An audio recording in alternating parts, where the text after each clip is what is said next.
as-সাদাকাতু তারুদ্দুল বালা। আপনি সাদাকা করবেন, আপনার ফ্যামিলির হেফাজতে রাখবে কে? এই যে এখানে মা বাবা আত্মীয় স্বজন সবাইরে ছেড়ে আসছেন, তাদের প্রোটেকশন হেফাজতের দরকার আছে না নাই? রাজি আছেন? দান করতে রাজি আছেন? দিলে বাড়ায় দিবে কে?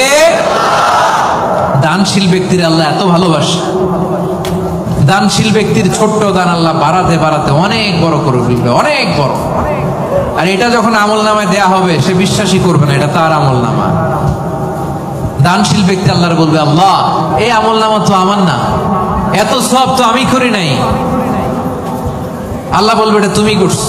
সে বলবে না আল্লাহ আমি কি সওয়াব করছি? আচ্ছা আপনি প্রত্যেকে আমরা নিজেরা কতটুকু ভালো মানুষ, কতটুকু ইবাদত করছি, আমার একটা হিসাব নিকাশ আছে না নাই?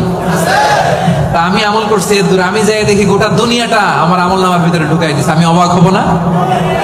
সে বলবে আল্লাহ না না, এত আমল আমি করি না, এটা আমার আমল নামা না।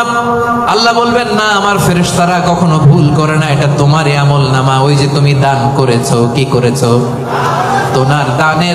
তোমার ওই দানের আমলটাকে আমি আল্লাহ এত পছন্দ করেছি, দানের সওয়াব হলো এতটুকু, এটারে বাড়াতে বাড়াতে বাড়াতে বাড়াতে উহুদ পাহাড়ের সমান করে আমি আল্লাহ তোমার আমল নামায় ঢুকিয়ে দিয়েছি। আল্লাহ বলে, গাভীর মালিক যেমনি ছোট্ট বাছুরটারে পালে, আমি আল্লাহ তোর দান করার ওই ছোট্ট সওয়াবটারে পেলে পাহাড়ের সমান বড় করে তোর আমল নামায় ঢুকায় দিয়েছি। এজন্য দান করতে রাজি আছেন? দানে বাড়ে না কমে? সবাই বলতে হবে, বাড়ে না কমে?